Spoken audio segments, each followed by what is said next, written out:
मैंने कहा, आज घर में बहुत काम है, आज उससे मिलना न हो सकेगा।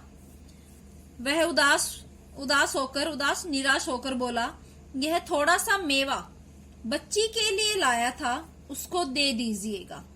मैंने उसे पैसे देने चाहे, पर उसने कहा, आपकी बेटी जैसी मेरी भी एक बेटी है। रहमत उसे बताता है लेखक को कि आपकी बेटी की उम्र की मेरी भी एक बेटी है, और मैं जो है वो मेवा जो है उसको किसी लालच में नहीं, उस प्यार के कारण दे जाता हूँ।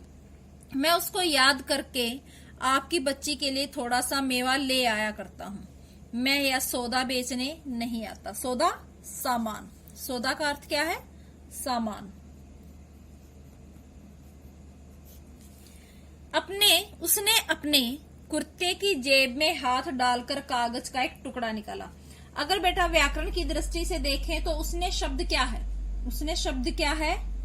सर्वनाम। क्या है? सर्वनाम। सर्वनाम के भेद पढ़े हैं। कौन कौन से सर्वनाम होते हैं?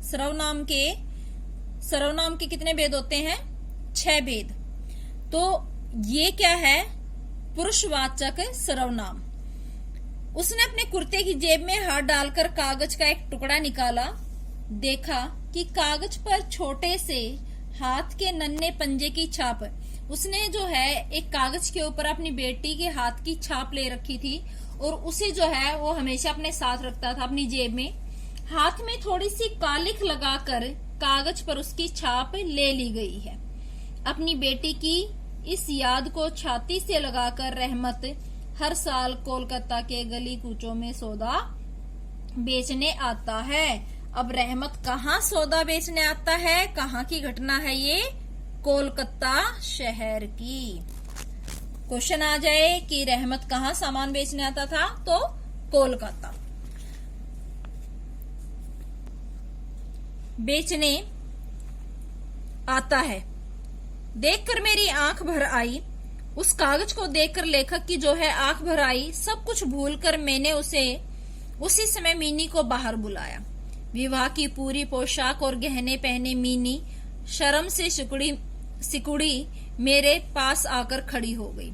उसे देखते ही रहमत काबुली वाला तो सक पका गया कि हैरान सा रह गया, क्योंकि उसे अब भी लग रहा था कि मीनी वही छोटी सी बच्ची होगी।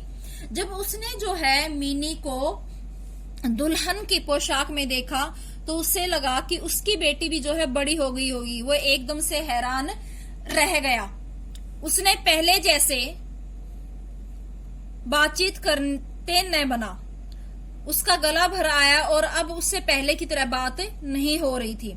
बाद में वह हंसता हुआ बोला, लल्ली जो पठान होते हैं, वो जो है छोटी जो बहन होती हैं उनको जो है लल्ली बोलते हैं।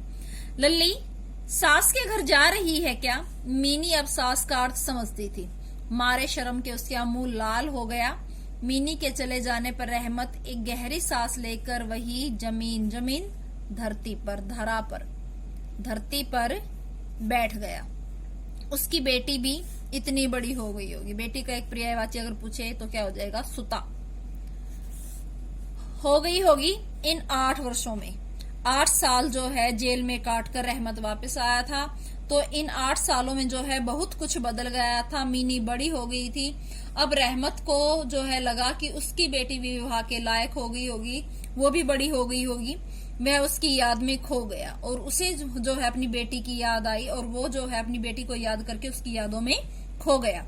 मैंने कुछ रुपए निकालकर उसके हाथ में रख दिए और कहा, रहमत तुम अपनी बेटी के पास अपने देश चले जाओ, अपने वतन को वापस चले जाओ अपनी बेटी के पास। तुम्हारी बेटी भी अब जो है बड़ी हो गई होगी। तो बेटा ये चैप्टर आपका जो है कंप्लीट हो चुका है। देखो नीचे एक शिक्षण संकेत दिया है, विद्यार्थियों को सदैव जरूरतमंद लोगों की सहायता करने के लिए प्रेरित करें। देखो लास्ट में जो लेखक है वो बिना कोई सौदा लिए जो है रहमत की मदद करता है और उसे जो है अपने देश वापस जाने के लिए पैसे देता है। तो यहाँ से हमें सीख मिलती है कि कई बार लोग जो है वो जरूरतमंद होते हैं, हमें उनकी जो है सहायता करनी चाहिए उन लोगों की, और उनकी सहायता करके जो है एक तरह का पुण्य हम कमाते हैं। तो लेखक भी जो है पठान की अंत में सहायता करता है उसके देश चले जाने के लिए। तो बेटा आपके आसपास भी अगर कोई ऐसा जरूरतमंद व्यक्ति है तो उसकी सहायता जरूर करो।